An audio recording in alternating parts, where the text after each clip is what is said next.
Coucou, bienvenue dans une nouvelle vidéo. Je vous retrouve aujourd'hui avec ma dernière lecture qui est une lecture hyper doudou.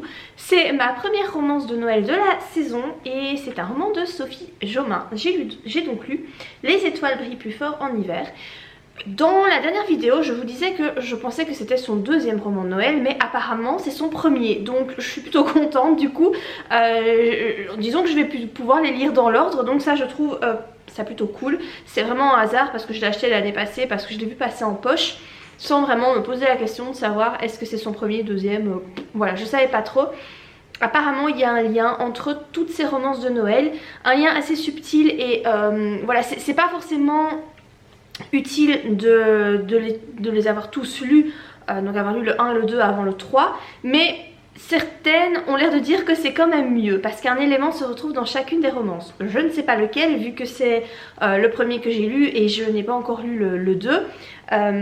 J'ai sa deuxième romance sur ma liseuse, je l'avais acheté je sais plus quand, cet été je crois. En fait il y avait une promo, je crois que j'avais dû le payer 2 € en Kindle, donc du coup je l'ai, le deuxième je l'ai mais en version numérique. Donc aujourd'hui je vais vous parler de celui-ci que j'ai vraiment beaucoup aimé. J'avais vraiment besoin de ce genre de lecture après avoir lu Les Refuges de Jérôme Loubry, qui était une lecture très dure émotionnellement, qui abordait des thèmes vraiment compliqués à lire. Ici, eh bien c'est tout l'inverse. On est dans la petite romance. Pour autant, j'ai pas trouvé qu'elle était trop cucu. Il y a un petit peu voilà, il y a des bons sentiments, hein, ça reste une romance de Noël, donc c'est ce qu'on attend quand on se lance dans ce genre littéraire, mais pour autant, j'ai trouvé que ça allait. Il y a une romance, mais elle ne prend pas toute la place, et ça, j'ai bien aimé. On retrouve donc ici Agathe, qui est décoratrice en chef d'un très grand magasin. Alors ce sont les galeries Hartmann. Ce sont des galeries qui n'existent pas vraiment, mais l'autrice met une petite note au début du roman en disant qu'elle a imaginé que ces galeries se situaient, je crois que c'était à Lille, je pense que c'est ça qu'elle a dit. Donc ce sont des galeries qui sont hyper grandes et qui ont beaucoup de prestige. Le patron de ces galeries est décédé et c'est son fils qui a hérité de l'entreprise familiale et qui donc débarque là-bas un petit peu avant la période de Noël. Donc toutes les décos de Noël ont été installées par Agathe et son assistante. Lui il débarque et en fait il décide de tout révolutionner. La décoration de Noël ne lui convient pas, il faut tout refaire. Or cette déco a mis des mois à être élaborée, de nombreux jours à être mise en place. C'est pas possible parce que dans une semaine les féeries de Noël doivent être lancées. Donc en gros Agathe n'a qu'une semaine pour tout refaire. Voilà. Il y a des clashs qui vont être lancés donc entre le patron Alexandre et Agathe. Ils vont se détester. Je vous spoil pas vraiment l'histoire, mais on s'attend bien qu'à un certain moment il y aura un rapprochement. Dès le début, voilà, on voit comment le truc va évoluer. Ce que j'ai aimé également, c'est qu'on entre dans la vie d'Agathe. Agathe a un frère et une sœur aînée. Elle a également la garde de sa nièce, Chloé, car la mère de Chloé, donc la sœur de Agathe, n'est pas mentalement capable de s'occuper de sa fille. Elle est schizophrène et elle est très instable. Elle disparaît pendant plusieurs années. Les parents, la sœur, personne ne sait où elle est, pas de numéro de téléphone, rien du tout. Et là, eh bien, après 5 ans sans nouvelles, Valéria revient dans sa famille. Et donc voilà, il va y avoir des petits soucis familiaux. Donc on va vraiment aborder plusieurs thèmes. La maternité aussi, le fait, est-ce que c'est possible d'aimer un enfant aussi fort que si c'était notre propre enfant alors qu'on ne l'a pas mis au monde? Il y a vraiment des petits thèmes comme ça qui sont abordés, qui sont assez sympas, des petites réflexions qu'on peut se faire. Rien n'est très profond dans la réflexion parce que je vous le répète, c'est une romance de Noël, donc ça doit rester léger et agréable à lire. Néanmoins, j'ai trouvé que ça allait plus loin qu'une bête histoire d'amour à 2 balles. Donc moi franchement c'est une lecture que j'ai appréciée, je l'ai trouvée vraiment très cool, je l'ai lu assez rapidement, ça se lit très bien, c'est bien écrit. Sophie Jomain franchement écrit super bien, c'est super cool. C'est le premier livre de cette autrice que je lis. Voilà, je lirai sans doute au mois de décembre le tome 2, enfin le tome 2, la deuxième romance de Noël de Sophie Jomain, qui n'est pas un tome 2 mais voilà, vous comprenez ce que je veux dire. Donc c'est Les Tortues ne fêtent pas Noël sous la neige, je pense que c'est ça, sa deuxième romance. Sa troisième romance est sortie cette année-ci chez Lily Charleston, mais voilà, elle est encore en grand format, donc à un prix beaucoup trop exorbitant pour moi. Donc je ne vais pas lire sa troisième romance de Noël cette année-ci, je me la garde pour l'année prochaine. Oui, je vous ai pas précisé, hein, c'est publié chez Lily Charleston, moi j'ai la version poche. Voilà donc tout ce que j'avais à dire pour cette petite romance de Noël que j'ai vraiment adorée. Pour l'instant je lis ce tome de... donc c'est de Philippe Pullman, La Belle Sauvage. En fait ça fait partie de la trilogie de la poussière. L'année passée je vous avais... Je crois que c'était l'année passée ou cette année-ci, je ne sais plus quand. Je vous avais parlé du tome 2 en fait que j'avais reçu gratuitement du site Babelio pour en faire une chronique. Je n'avais pas lu le tome 1 mais je m'étais dit que vu que le tome 2 se passe environ, je crois, 20 ans après le tome 1, je m'étais dit que ça allait pas poser trop de problèmes pour lire le tome 2 avant le tome 1. De fait ça n'a pas posé trop de problèmes, mais c'est vrai qu'il y avait des références que du coup j'avais pas, parce que voilà, l'auteur fait des références au tome 1 que j'avais pas lu. J'ai adoré le tome 2, vraiment j'ai beaucoup aimé, et du coup après ma lecture, eh bien j'ai acheté le tome 1, mais je le lis seulement maintenant parce que voilà, vous savez, enfin je pense que vous êtes comme moi, vous achetez des livres, mais c'est pas pour autant que vous allez les lire directement. Mais là voilà, j'avais envie vraiment de me replonger dans l'univers de Philippe Pullman, donc qui a écrit La Croisée des Mondes, qui est vraiment une saga moi que j'ai adorée, c'est donc une trilogie. Je l'ai lu il y a vraiment un bon paquet d'années et c'était vraiment un gros coup de cœur, et j'aime beaucoup sa façon d'écrire, son univers, son imagination, le monde qu'il a créé, je trouve ça génial. Voilà, je suis pas très loin, hein, je suis à la page 78, donc voilà, je n'ai vraiment pas lu énormément. Mais j'aime bien, franchement pour le moment j'adore. J'en profite également pour vous montrer mes deux nouveaux achats livres. Enfin il y a un achat et l'autre je l'ai reçu du site Babelio. Donc j'ai acheté de ma poche Magic Charlie de Audrey Alouette. Et donc le tome 1 c'est L'Apprenti, c'est publié chez Folio Junior. Ce livre je l'ai vu énormément passer. Alors c'est un jeunesse. C'est vrai que je suis pas forcément hyper habituée à lire du jeunesse, mais là par exemple la trilogie de la poussière c'est mis à partir de 10 ans sur la couverture. Personnellement je trouve qu'un enfant de 10 ans n'est pas capable de lire ça, mais ça fait partie, ça reste de la littérature jeunesse. Mais voilà, moi je trouve pas du tout que ça fait jeunesse. Ici j'ai vu plein de monde qui avait l'air d'adorer cette histoire, Magic Charlie. Apparemment ça s'apparente quand même pas mal à Harry Potter. Moi Harry Potter, ben, forcément j'ai beaucoup aimé ces romans. Du coup je me suis dit que j'allais découvrir, et je vous avoue que je l'ai pris également parce que je sais que je pourrais le passer à ma fille à un moment donné. Alors pas tout de suite parce que donc, ma fille a 9 ans, bientôt 10. Mais tout ce qui est livre sans images, ça l'intéresse absolument pas. Elle est branchée manga. Alors manga, elle t'en bouffe, en veux-tu, en voilà. En 2 jours un manga il n'existe plus. Elle lit énormément de mangas, mais c'est tout ce qu'elle veut lire. Elle veut pas, elle s'intéresse pas au reste. Il y a d'autres livres hein, à la maison, voilà, il y a d'autres livres dans la bibliothèque, mais ça lui dit rien. Il y a des bandes dessinées aussi, ça lui dit rien non plus. Franchement, il y a que les mangas qui l'intéressent, mais je sais que ça lui passera. Personnellement, il m'a fallu beaucoup de temps avant de me lancer dans des romans en fait, sans images. J'étais hyper réfractaire à ça, ça me rebutait pas mal. Je crois que j'ai commencé à me lancer dans ce genre de lecture quand j'ai plus trop eu le choix, donc je crois que ça devait être en première rénovée. Donc quand je suis rentrée en rénovée, parce que là on a commencé à avoir des romans à lire pour le cours de français, et j'avais 12 ans. Donc je crois que ça doit être dans ces eaux-là, 12-13 ans, où j'ai commencé à m'intéresser vraiment aux romans. Donc voilà, je me dis que moi je vais le lire de toute façon parce que j'ai super envie. Et puis je l'ai pris en bouquin pour pouvoir le garder, le mettre dans la bibliothèque. Et à un moment donné, quand elle sera prête, le livre sera déjà là. Et alors celui que j'ai reçu de Babelio, donc c'est dans le cadre d'une masse critique. Donc vous postulez pour les livres que vous souhaitez lire, et si vous êtes sélectionné, eh bien on vous envoie le livre gratuitement et vous devez rendre une chronique sous 30 jours. Moi je fais ça très souvent, je vous en parle souvent en vidéo, je remporte très souvent un livre, et moi je suis super contente, je respecte toujours bien les conditions, et je pense que c'est pour ça que j'en remporte souvent, parce que le site voit que je suis hyper sérieuse, je participe beaucoup sur le site, je mets beaucoup de chroniques, et du coup ben voilà, moi je suis contente parce que ça me fait un livre gratuit quoi, et quand on voit les prix des livres on est content. Surtout qu'ici c'est un grand format, j'ai très peu de grands formats dans ma bibliothèque parce que c'est juste que j'ai pas 20 balles à mettre dans un bouquin.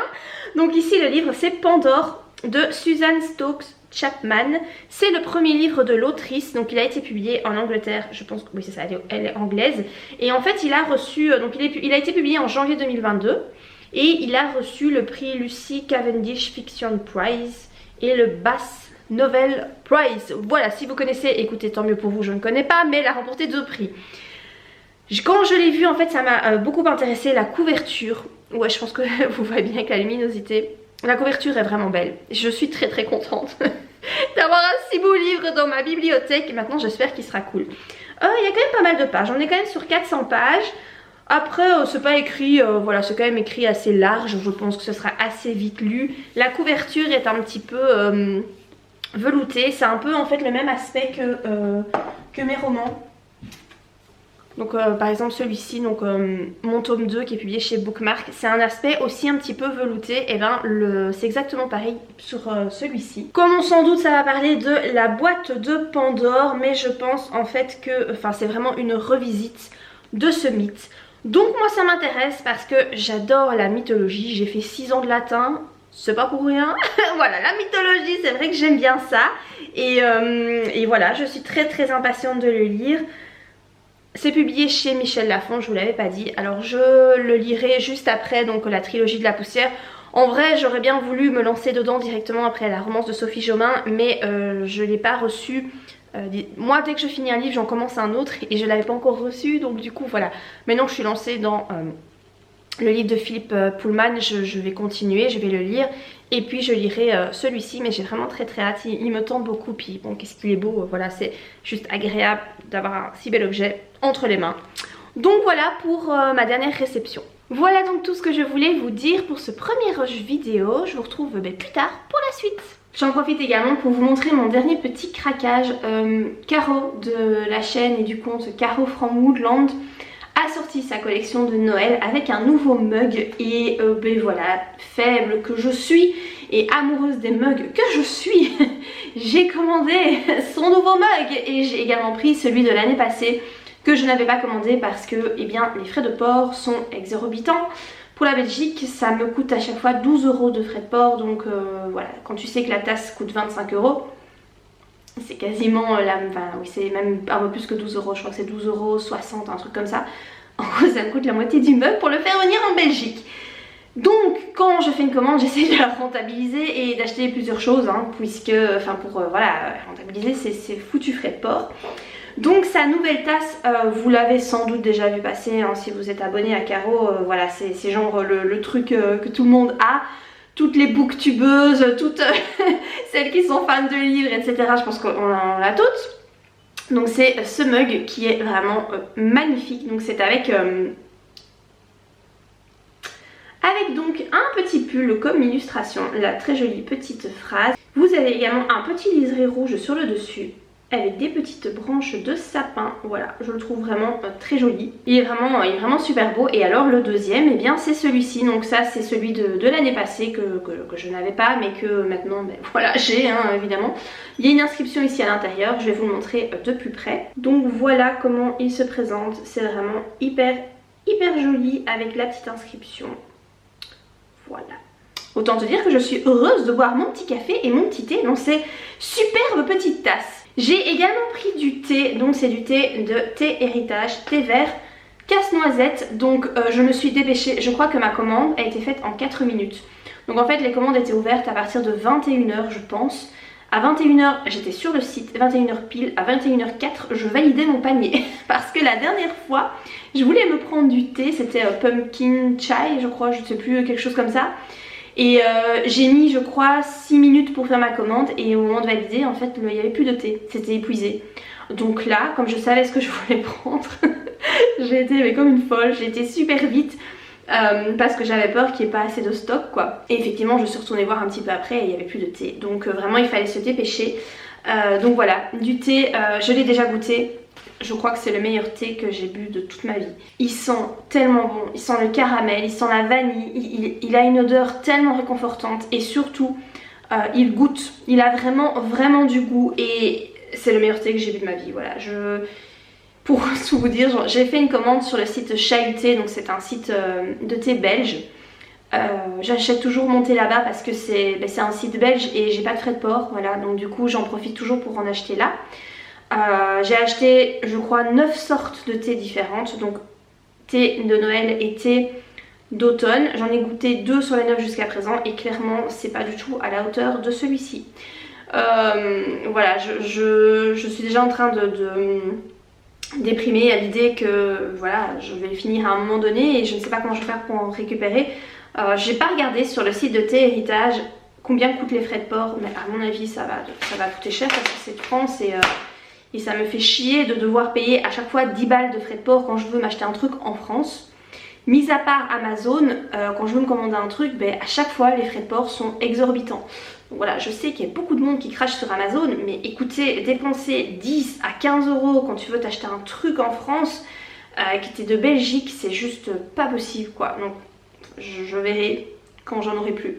Et alors ce que j'avais encore pris dans ma commande, c'est un petit marque-page de Noël, voilà. J'ai pris celui-ci, donc il y avait plusieurs sortes, mais j'aimais bien celui-ci, je trouvais qu'il faisait vraiment hiver et j'aimais bien l'ambiance de ce petit marque-page. Donc voilà, je le remets dans mon livre parce que forcément je l'utilise déjà. Lorsque j'ai fait ma petite commande chahutée, j'ai pris une petite boîte, voilà, je me suis dit que j'allais vous la montrer parce que peut-être que vous en cherchez. Ils vendent pas mal de boîtes à thé à 5 €, donc je trouve que 5 € c'est très raisonnable pour des petites boîtes en fer qui se gardent. Et j'en ai pris qu'une, parce que je vous dis j'avais acheté quand même 9 thés différents, donc j'en avais déjà pour une certaine somme hein. Et voilà, j'ai pris cette petite boîte sur le thème de l'hiver. Voilà, je la trouvais franchement super mignonne et voilà, pour conserver le thé, je trouve ça assez chouette. Dedans j'ai mis le petit thé qui s'appelle Sous les marronniers, donc enfin ça vous dira rien, je vais vous montrer mais en fait vous verrez rien, donc on s'en fout. C'est un thé noir aux notes de marron, châtaigne, figue et pointe d'agrumes. Il est pas mauvais mais il est pas exceptionnel non plus, donc voilà, il se présente comme ça. C'est pas, peut-être que c'est parce que c'est un thé noir, c'est vrai que les thés noirs je suis moins fan que les thés verts. Je trouve qu'ils goûtent un peu fort et c'est vrai que par exemple par rapport à celui-ci, le casse-noisette de Thé Héritage, c'est un thé vert, c'est peut-être pour ça aussi que c'est meilleur, je sais pas trop. Si jamais dans la commande chahutée, il y a vraiment un thé qui ressort que je trouve vraiment très très bon, je vous partagerai la référence en vidéo. Pour le moment je vous dis j'en ai goûté 2 et ils valent pas le coup, donc je vais pas, voilà, j'ai goûté celui-ci qui vaut pas le coup et un autre, je sais plus comment il s'appelle, mais je trouve que c'est pas ouf comme goût, donc je vais pas vous en parler. Par contre celui-ci, si vous avez l'occasion, foncez parce qu'il est... c'est vraiment le meilleur thé que j'ai pu goûter de toute ma vie. Et coucou, j'espère que vous allez bien, que vous avez passé un très bon Noël. J'espère que vous n'avez pas dû subir une famille toxique avec des membres que vous n'avez pas forcément envie de voir. Je sais que pour beaucoup de personnes, les fêtes c'est un gros problème. J'en avais parlé dans une vidéo l'année passée après Noël. Du fait que moi avant je détestais les fêtes parce que j'étais forcée de voir des gens que je voulais pas voir, et du fait que maintenant les fêtes ça se passe très très bien et j'adore Noël grâce à pas mal de changements que j'ai fait dans ma vie. Donc j'espère que vous avez quand même passé un chouette Noël, que voilà, vous n'avez pas dû subir des remarques désobligeantes, devoir vous coltiner des membres de votre famille que vous n'appréciez pas. Moi aujourd'hui je reviens pour vous parler de mes dernières lectures. J'ai 4 livres à vous présenter. Ça fait un moment que je n'ai pas repris la vidéo.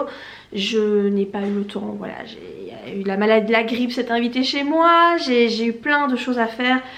Voilà, c'est vrai que j'ai beaucoup moins de temps pour filmer depuis quelques mois. Ça va pas aller en s'améliorant. Et voilà, du coup j'ai accumulé les lectures. Je pense que ça pourrait peut-être vous plaire du coup, parce que vous allez avoir plein d'avis lecture dans cette vidéo. Donc vous en avez déjà eu dans le rush précédent, et donc ici je vais continuer avec donc les dernières lectures que j'ai fait. Donc je vais vous parler de ces 4 livres là, et je vais commencer avec eh bien ma lecture la plus ancienne, donc celle que j'ai fait voilà, il y a déjà un bon mois. Il s'agit du livre de Philippe Pullman, La Belle Sauvage. Donc c'est le tome 1 de la trilogie de la poussière. Vous connaissez peut-être La Croisée des Mondes, donc qui est une trilogie, la première trilogie de Philippe Pullman, qui met en scène Lyra, une jeune fille de 11 ans. C'est une trilogie, donc c'est du fantastique, ou de la fantasy plutôt je crois. Je pense qu'on peut le qualifier comme ça. C'est vraiment une trilogie moi que j'avais adorée, c'était un énorme coup de cœur à l'époque. Philippe Pullman a écrit donc cette trilogie, la trilogie de la poussière par la suite, qui est en fait, si vous voulez, le tome 1 se déroule lorsque Lyra est tout bébé, donc elle n'a que 6 mois dans ce tome-ci. Vous avez le tome 2 qui se déroule, je crois, environ, est-ce que c'est 10 ans? Non, c'est un peu moins de 10 ans je crois, après la trilogie de la poussière. Et puis donc il y a le tome 3 qui n'est pas encore sorti, je crois que Philippe Pullman a fini de l'écrire. Il me semble que j'ai vu ça parce que Philippe Pullman est assez âgé, hein. Il a dans les 70 ans. Et c'est vrai qu'en lisant, en finissant ce tome 1, j'ai eu un stress parce que je me suis dit, mais j'espère qu'il va pas mourir avant d'avoir fini le tome 3. Mais il me semble avoir vu qu'en fait il avait terminé de le rédiger. Après ben voilà, il va être publié en anglais et il va falloir encore attendre un petit peu pour l'avoir en français. Le tome 2, je l'ai lu l'année passée, je l'avais reçu gratuitement via le site Babelio. Et je l'avais lu sans avoir lu le tome 1 au préalable. Mais étant donné que le tome 2 se déroule, je crois que c'est presque 20 ans du coup, après le tome 1, je m'étais dit que ça poserait pas trop de problèmes. Et effectivement, ça n'a pas posé de problème. Mais comme j'avais adoré le tome 2, je me suis dit que j'allais lire le tome 1. Je me suis dit quand même que ça valait la peine de le découvrir. Alors je vous avoue que ce tome 1 je l'ai moins aimé que le tome 2. Donc ici on est chez Folio Junior. Donc c'est vrai qu'on va suivre un petit garçon de 11 ans. Et du coup, eh bien c'est assez enfantin. C'est vrai que c'est de la jeunesse quoi. Voilà, c'est pas... on n'est pas sur des réflexions d'adultes. Même si c'est vrai qu'ils mettent que c'est à partir de 10 ans. Clairement ma fille aura 10 ans dans 2 mois. Et elle n'est pas du tout capable de lire ce genre de roman. Non, elle n'est pas capable de comprendre ça, c'est trop... non, elle saurait pas. Déjà il y a beaucoup de pages, on est sur plus de 500 pages. C'est pas écrit... c'est pas écrit très gros comme vous pouvez le constater. Il n'y a pas d'image ni rien. Après vous avez comme pour le tome 2, et ça je trouve ça quand même assez mignon, j'aime bien. En fait au début de chaque chapitre vous avez un petit dessin. Et ça je trouve ça assez sympa. Je trouve que le tome 2 est beaucoup plus adulte. Après c'est peut-être normal puisque dans le tome 2 on va suivre Lyra qui donc est une jeune femme. Ici on suit Malcolm qui a 11 ans et qui en fait doit sauver Lyra. Voilà, Lyra court un danger et il va sauver ce petit bébé accompagné de Alice, qui est une jeune fille de 16 ans. Malcolm est un petit garçon assez intéressant, il est très intelligent, il est curieux. Il est très courageux aussi. Donc en fait si vous voulez ici c'est un récit vraiment d'aventure. Il y a une inondation qui va survenir sur Londres. Je crois que c'est Londres, hein. Ils sont à Londres il me semble. En tout cas une ville qui y ressemble. Je sais pas si c'est exactement dit que c'est Londres mais moi j'ai pris ça pour Londres. Donc il va y avoir une énorme inondation qui va vraiment tout submerger. Donc si vous voulez l'eau va monter au-dessus des toits des maisons. Ça va vraiment être une grosse catastrophe. Et Lyra donc va courir un danger parce que quelqu'un veut la kidnapper. Malcolm va la sauver et donc va partir sur son canoë avec Alice et avec Lyra pour essayer de ramener Lyra à son père afin de la protéger. Voilà, je vais pas vous en dire vraiment plus parce que si vous n'avez pas lu la trilogie de la Croisée des Mondes, c'est vrai qu'il vaut mieux lire cette trilogie avant d'entamer celle-ci. J'ai trouvé ça cool, pas transcendant mais j'ai quand même aimé. Après il y a quand même des allusions assez dérangeantes en fait. En fait moi ce qui me dérange c'est qu'ils mettent que c'est à partir de 10 ans. T'as quand même des allusions à un moment donné à quelqu'un qui est pédophile. Voilà, parce qu'il est dit à un moment donné que Malcolm devrait servir d'appât puisque cet homme aime les petits garçons. Tu vois, je me dis ma fille 10 ans qui devrait lire ça, c'est dérangeant. Après je pense qu'un enfant va pas comprendre en fait l'allusion. Vu que ce n'est qu'une allusion dans le roman, je pense que l'enfant comprendrait pas. Mais je trouve ça un peu malsain. Il y a aussi une scène de viol, mais en fait cette scène de viol n'est pas décrite. Quand je l'ai lu, je savais qu'il allait avoir cette scène de viol puisqu'on en parle dans le tome 2. J'étais un peu... voilà, ça me faisait un peu peur parce que moi je déteste lire des scènes de viol. En fait, c'est même à peine suggéré Et en fait j'ai compris moi que c'était un viol puisque j'avais lu le tome 2. Mais il n'y a rien qui est dit dans le roman comme quoi c'est un viol. On voit qu'il y a une agression mais on comprend pas vraiment ce que c'est comme agression. Donc ça bon heureusement. Mais voilà, je me dis pour un roman quand même à partir de 10 ans, enfin c'est un peu trop je trouve. Après je vous dis c'est que des allusions, donc je pense qu'un enfant qui va lire ça ne va pas aller voir plus loin, ne va pas comprendre il va pas réfléchir avec un cerveau d'adulte. Donc voilà, par rapport à ce roman, sympa, mais j'ai vraiment préféré le tome 2 et je suis impatiente d'avoir du coup le tome 3. Mais je suis contente de l'avoir lu et c'est un roman que je vais garder dans ma bibliothèque. J'ai tous les livres de Philippe Pullman je crois. En tout cas j'ai la trilogie La Croisée des Mondes, j'ai le gros format qui en fait rassemble les 3 tomes. Donc, le truc c'est un pavé quoi. Je l'ai lu comme ça en plus, je sais pas comment j'ai fait, j'ai dû avoir mal aux mains, je me rappelle même pas. Je sais que mon père l'a lu aussi et le papa des enfants l'avait lu aussi à l'époque. Et tout le monde l'avait vraiment adoré. Mais donc maintenant du coup je vais avoir, j'attends le 3e tome. Dans cette collection là, je trouve que cette collection est vraiment très chouette. Vous avez du doré et tout, franchement c'est très beau. Le livre est souple, vous savez c'est les livres qui tiennent tout seuls. Et ça je trouve ça cool, ce genre de bouquin. Voilà ce que j'ai à dire par rapport à ce roman. Je passe ensuite à ma 2e lecture qui est une déception. Donc j'ai lu ce roman Pandore de Susan Stokes Chapman. C'est le premier, enfin regardez cette couverture, je me rends compte en filmant. Alors la beauté de la couverture franchement à ce niveau là j'ai rien à redire parce que cette couverture est juste sublime. Donc là c'est un gros format. C'est publié chez Michel Lafon et c'est le premier roman de l'autrice. Donc c'est un roman qui a été traduit hein, puisqu'elle est anglaise la dame. Et elle a obtenu des prix etc. apparemment pour ce roman. Alors moi je l'ai reçu gratuitement dans le cadre d'une masse critique Babelio. Donc j'avais postulé pour avoir ce roman là parmi d'autres. Et c'est celui-ci que j'ai obtenu. Donc j'étais super contente. Surtout que moi des brochets j'en achète jamais parce que en fait c'est trop cher quoi. C'est genre 19,95 € donc t'as 20 balles quoi. Et en fait j'ai pas aimé ce roman, j'en suis vraiment désolée. J'étais vraiment intéressée parce qu'en fait ici c'est une revisite du mythe de Pandore. J'adore tout ce qui est mythologie, je suis vraiment passionnée par ça depuis que j'ai 12 ans on va dire, puisque j'ai fait 6 ans de latin exprès on va dire pour ça. Et donc j'aime bien, c'est vrai que j'aime beaucoup la mythologie. Mais ici c'était pas trop ce à quoi je m'attendais et j'ai trouvé ça très long. Alors déjà on va se situer dans une époque, donc c'est je crois ouais 1799 à Londres. C'est une époque vraiment style victorienne. C'est vraiment roman un peu gothique et je me rends compte pour en avoir lu plusieurs que j'aime pas ça. Voilà, je n'aime pas.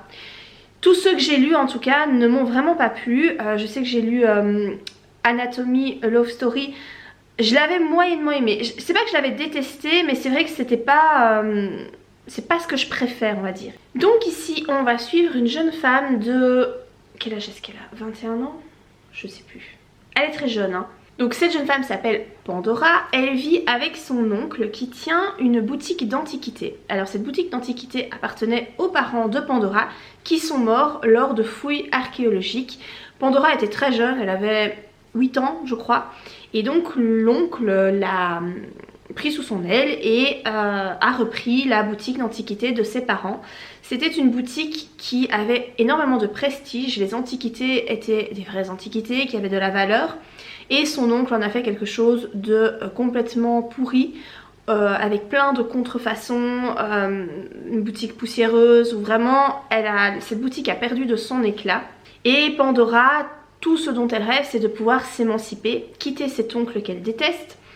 Et pour cela elle crée des bijoux, enfin elle crée des modèles de bijoux, donc elle dessine des modèles. Et vraiment son objectif c'est de pouvoir vendre ces modèles, ces dessins pour avoir, voilà, être libre financièrement. Mais évidemment c'est une femme, voilà, à l'époque les femmes sont juste bonnes à enfanter, rester à la maison, enfin bon je vais pas faire... je vais pas vous refaire l'histoire, vous la connaissez n'est-ce pas? Et donc là, pourquoi réécriture du mythe de Pandore, dans quelles circonstances? Eh bien cet oncle va acquérir un un pitos qu'ils appellent ça. Alors un pitos c'est une espèce de grande jarre, donc c'est vraiment une très grande, très haute, une jarre grecque avec plein de dessins dessus et donc voilà, le mythe de Pandore va tourner autour de ce pitos, de cette espèce de jarre grecque. Alors il y a toute une série de malheurs qui vont survenir une fois que ce pitos va entrer en contact avec l'oncle. Et voilà, en gros l'histoire c'est très lent, le rythme est super lent, il y a beaucoup de longueur, c'est pas hyper intéressant. Je l'ai traîné, mais je crois qu'il m'a fallu presque 2 semaines pour le lire. Alors c'est quand même un pavé, hein, c'est quand même 400 pages, c'est pas écrit...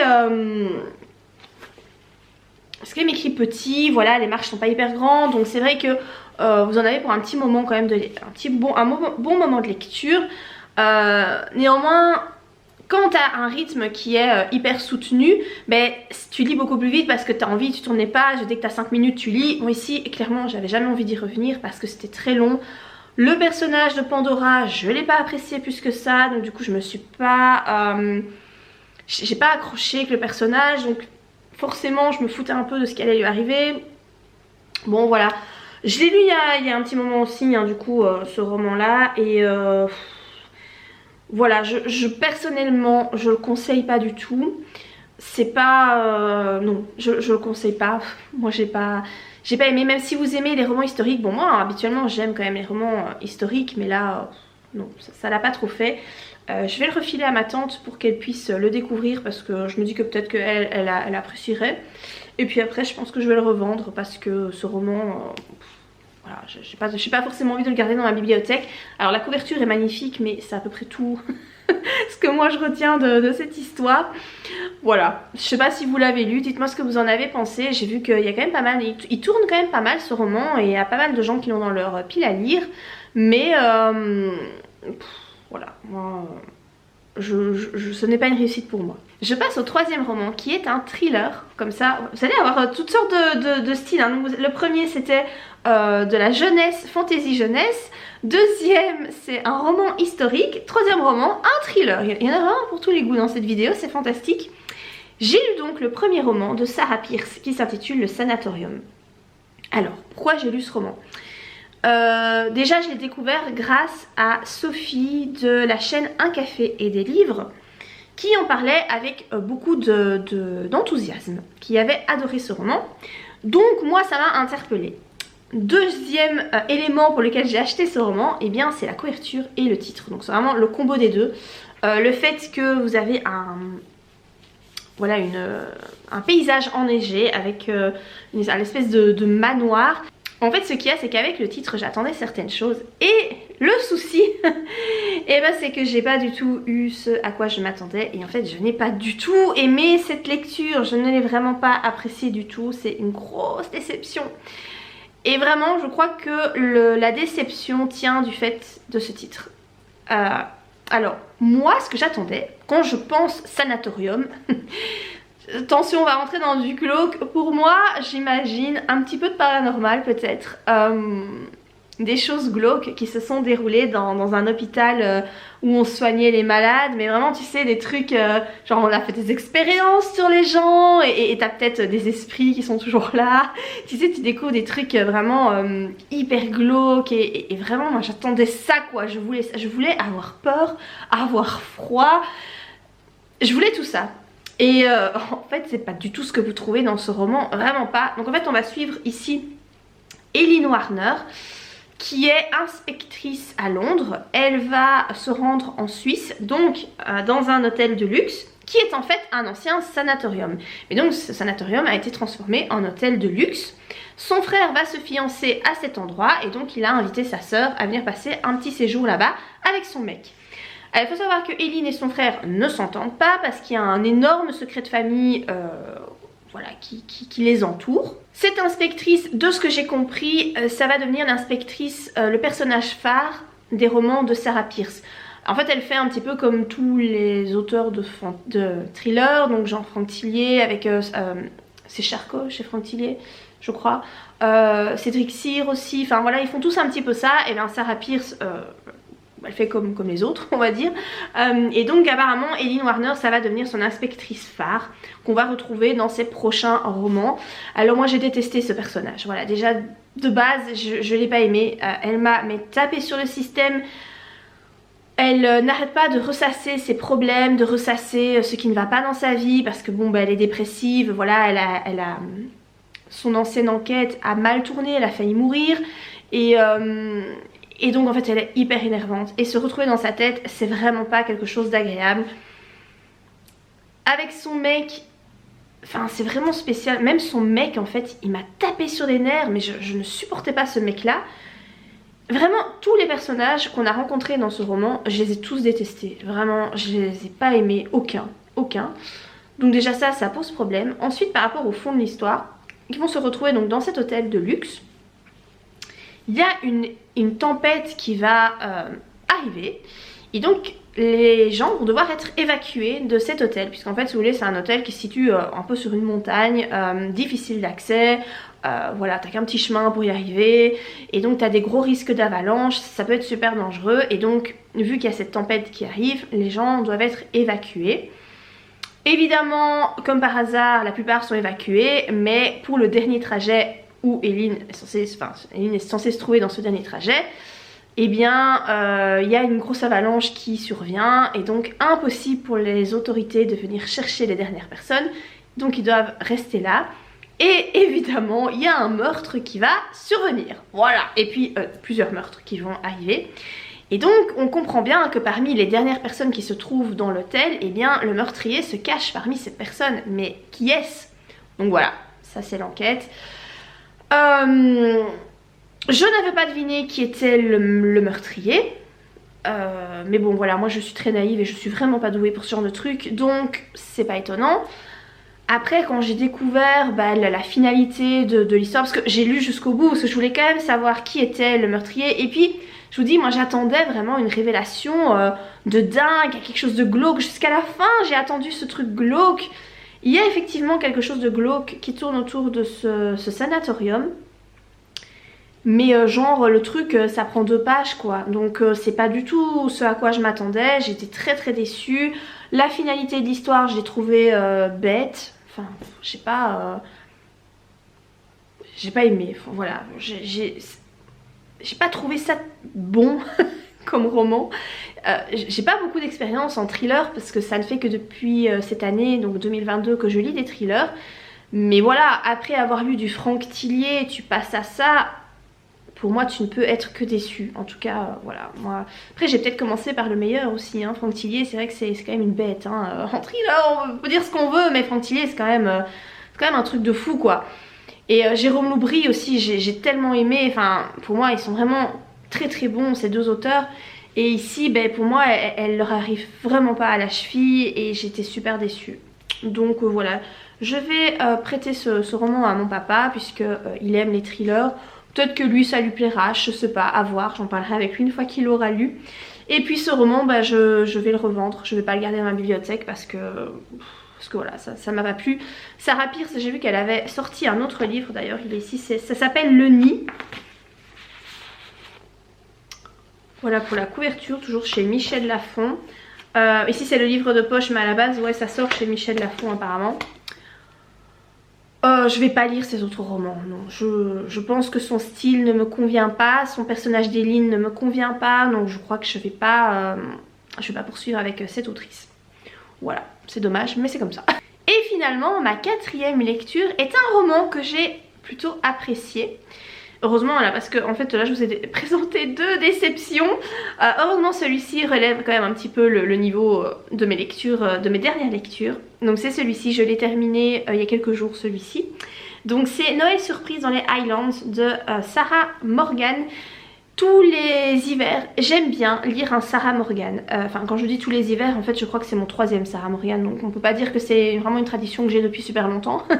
Mais j'avoue que c'est mon troisième. Et en fait j'ai aimé les 3 romans que j'ai lus de cette autrice. Donc voilà, pour moi Sarah Morgan, en tout cas ça fonctionne. J'ai quand même vu que tous ces romans à Sarah Morgan ne se valent pas. Certains sont mieux que d'autres. Celui-ci je l'ai beaucoup aimé. Et il y a une raison à ça. Mais j'avais regardé en fait un petit peu le synopsis avant de me décider pour la romance que j'allais lire. Moi quand c'est romance de Noël, purement romance avec une histoire d'amour centrale, ça le fait pas. Voilà, j'aime pas. Ici ce que j'ai aimé c'est que tu as une histoire d'amour centrale, enfin non pas centrale, tu as une histoire d'amour mais elle n'est pas centrale justement, pas du tout. Ce qui est central ici c'est l'histoire entre une maman et ses 2 filles.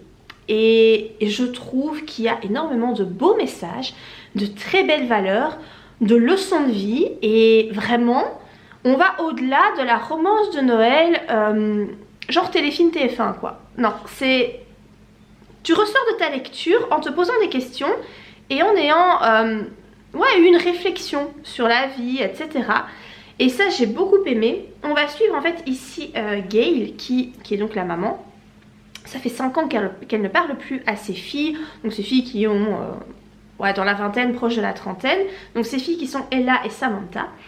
Alors Gail est une personne qui est très... Elle écrit des livres de développement personnel. C'est une auto-entrepreneuse qui a beaucoup de succès. Elle est très indépendante, très forte comme femme. Et voilà, ça fait 5 ans qu'elle n'a plus vu ses filles parce qu'elles ont eu une grosse dispute. Et comme chacune a sa fierté, eh bien personne n'a repris contact depuis 5 ans. Le souci c'est que Gail va avoir un accident, elle va se cogner très fort la tête, elle va être embarquée à l'hôpital. Et donc on va lui demander qui prévenir parce qu'en fait elle n'a pas d'amis et elle n'a pas de famille. Et là donc elle va dire que oui elle a quand même 2 filles et qu'il faut prévenir ses filles. Et donc du coup la famille va être obligée, va se réunir après 5 ans. Et en fait elles vont décider de partir en Écosse dans une espèce de petit château parce que Samantha tient une agence de voyage spécialisée dans les fêtes de fin d'année.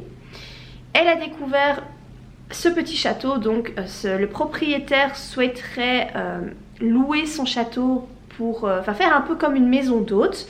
Et donc Samantha a pour habitude de se rendre dans les endroits avant de les conseiller. Donc elle avait prévu de toute façon d'aller en Écosse pour visiter ce petit château. Et du coup, eh bien, tout le monde décide d'aller à cet endroit pour passer les fêtes de Noël. Donc on va se retrouver en Écosse. J'ai beaucoup aimé les descriptions de paysages. C'était juste pépite. Mais vraiment, tu te trouves vraiment dans l'Écosse profonde avec des paysages enneigés. C'est bien décrit, donc en fait tu visualises mais tellement bien l'environnement, t'as juste envie d'y être. Pourtant moi j'aime pas trop le froid mais ça donnait envie quand même. Cette famille écossaise qui les accueille, t'as envie d'aller avec eux, t'as envie d'aller dans la cuisine avec la propriétaire, avec Mary. T'as envie de faire des gâteaux avec elle, des biscuits, enfin franchement l'ambiance de ce roman était topissime. Vous vous doutez bien que tout ce qui est non dit, et bien toute la vérité va éclater. Gail va expliquer à ses filles pourquoi elle est comme ça, pourquoi elle les a éduquées de cette façon là, puisqu'elles en veulent beaucoup à leur maman par rapport à leur enfance, où en fait leur enfance il n'y avait pas de jeu, c'était vraiment rentabilité. Gail a élevé ses filles pour en faire des femmes extrêmement fortes et indépendantes, et donc ces petites filles ont beaucoup manqué de câlins, de chaleur, de jeu, voilà, parce que Gail était en difficulté financière. Elle a dû se débrouiller comme elle a pu.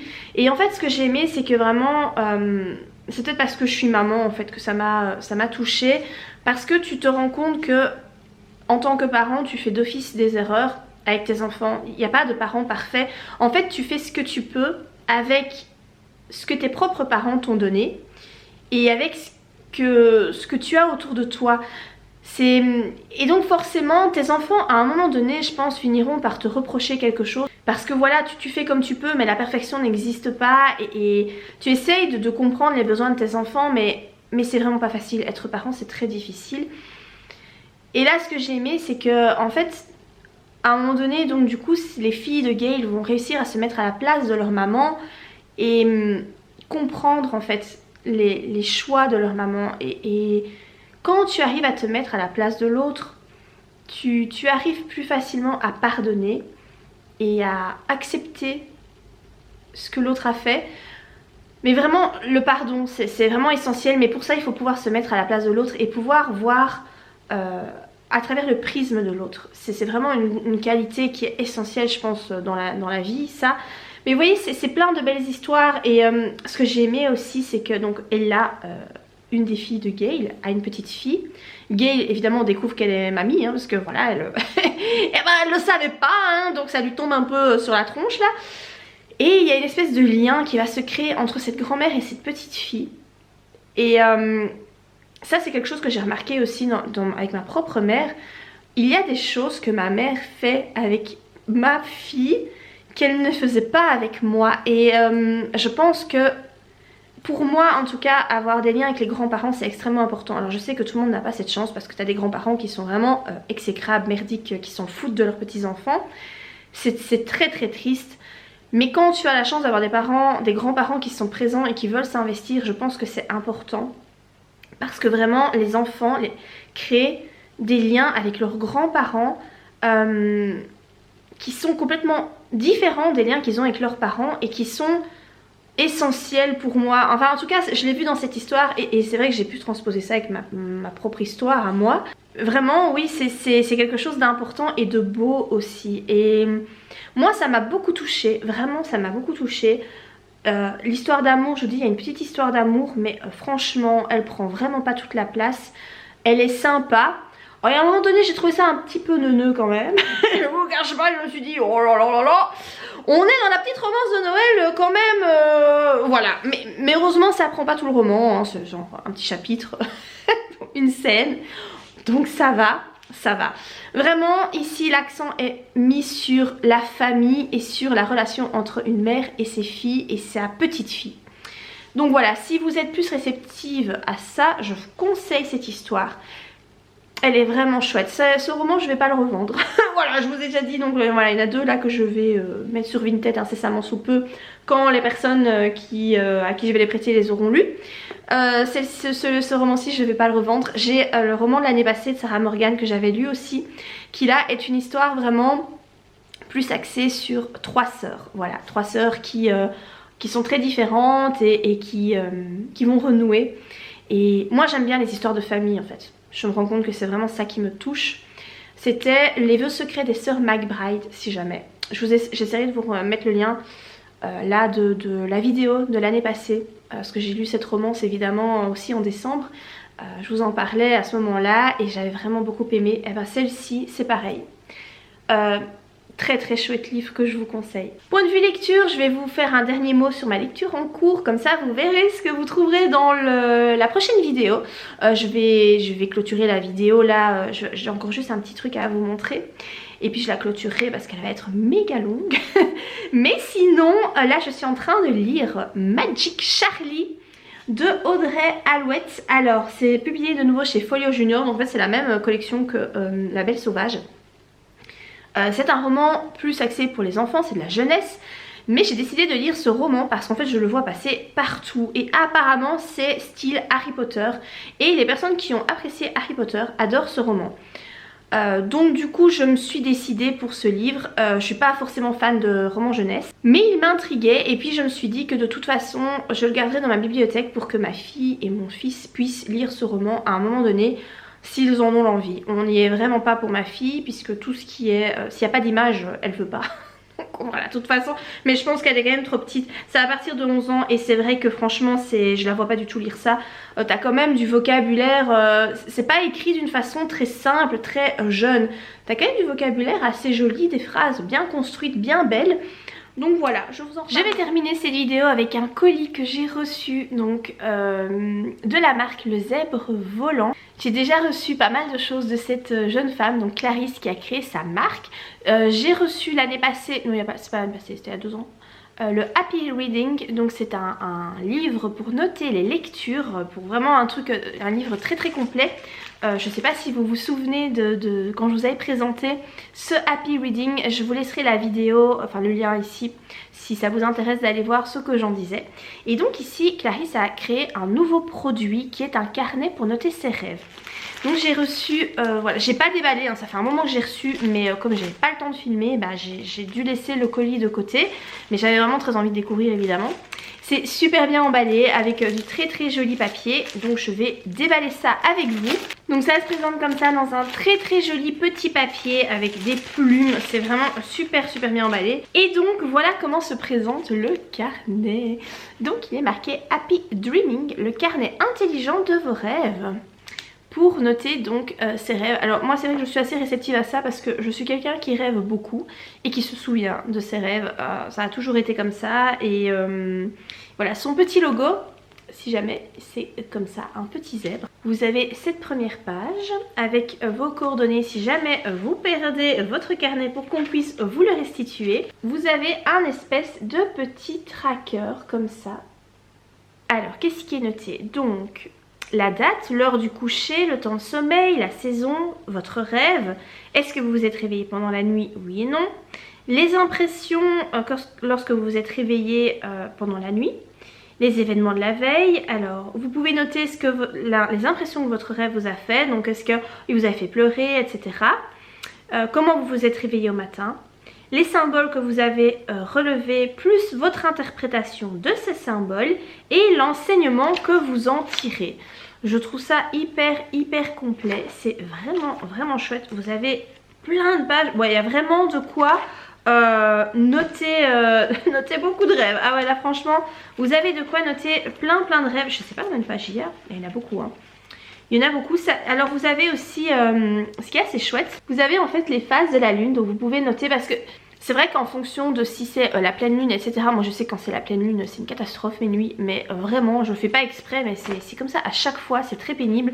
Et donc je trouve ça sympa parce que comme ça permet en fait d'avoir un suivi sur effectivement, est-ce que tu dors mieux en phase ascendante, descendante, lorsque il n'y a pas de lune, enfin voilà.